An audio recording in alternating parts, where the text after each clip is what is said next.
यह उस समय की बात है। कहते हैं कि प्राचीन मानव की सामान्य उम्र 300 से 400 वर्ष हुआ करती थी, क्योंकि तब धरती का वातावरण व्यक्ति को उक्त काल तक जिंदा बनाए रखने के लिए था। आज जिस तरह मनुष्य के पूर्वज के शरीर का बाल उड़ चुका है, इस प्रकार अभी के समय में मनुष्य के सर का बाल भी उड़ने लग गया है। आगे चलकर धीरे धीरे मनुष्य की नाखून, कण्डपल्लव और सर के बाल सब खत्म हो जाएंगे और मनुष्य फिर एक बार बनमनुष्य की तरह दिखने लगेंगे।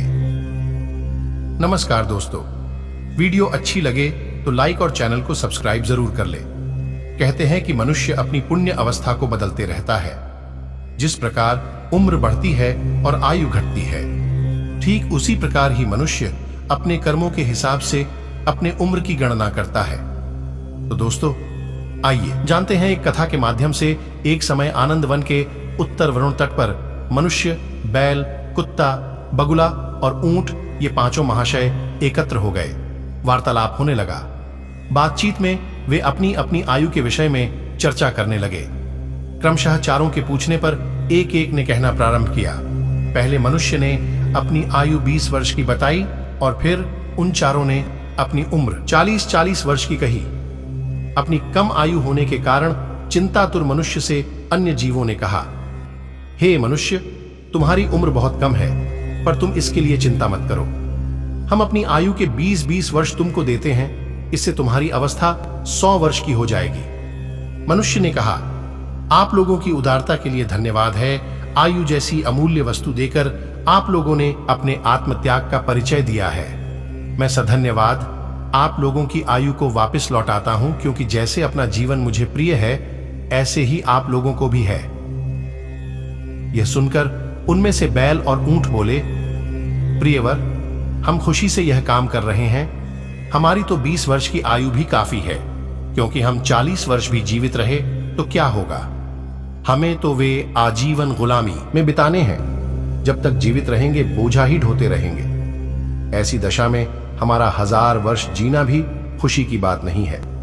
बोझा ढोना, मार खाना, भूखे प्यासे बंधे पड़े रहना ही हमारे भाग्य में लिखा है। फिर तुम ही बताओ, हम लंबी आयु लेकर क्या करेंगे। तुम मनुष्य ठहरे, स्वतंत्रता से विचरते हो।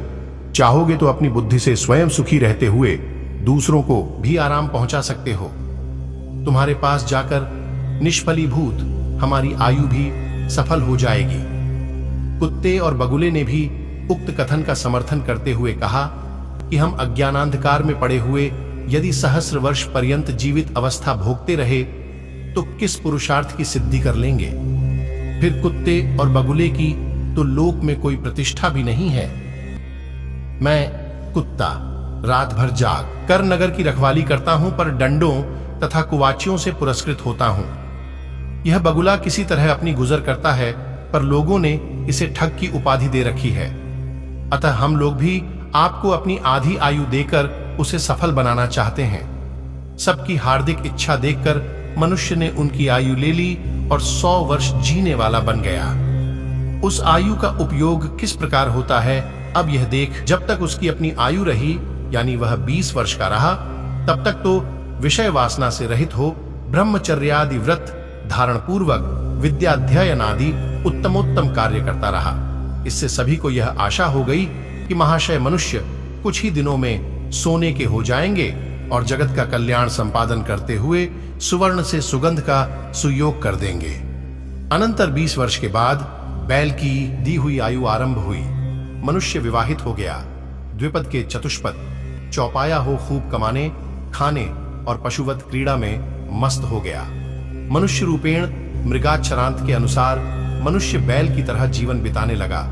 जैसे बैल अपना हिताहित विचारने में असमर्थ है, उसी तरह मनुष्य भी विवाहित जीवन प्राप्त करके खाने कमाने को ही सब कुछ समझकर गृहस्थी का भार ढोने में व्यग्र रहता है। वह परमार्थ को भूल जाता है। उसे यह याद नहीं रहता कि जैसे मनुष्य के लिए खाना, सो जाना आदि व्यवहार आवश्यक है, उसी तरह प्रभु चिंतन तथा धर्मकृत्य भी कम जरूरी नहीं है। इसी तरह से 20 वर्ष भी बीत गए। फिर 40 वर्ष के बाद कुत्ते की दी हुई आयु प्रारंभ हो गई। 2-4 बाल बच्चे पैदा हो गए, बहुएं आ गई, परिवार बढ़ गया। साथ ही अशांति भी बढ़ गई, और आवश्यकताएं भी बढ़नी ही चाहिए थीं। सभी की आय के साधन सीमित ही होते हैं। सभी कुटुंब के लोगों की जरूरतें पूरी करने का जिम्मा इसी के सिर पड़ गया। इससे कोई कुछ मांगता है और कोई कुछ चाहता है।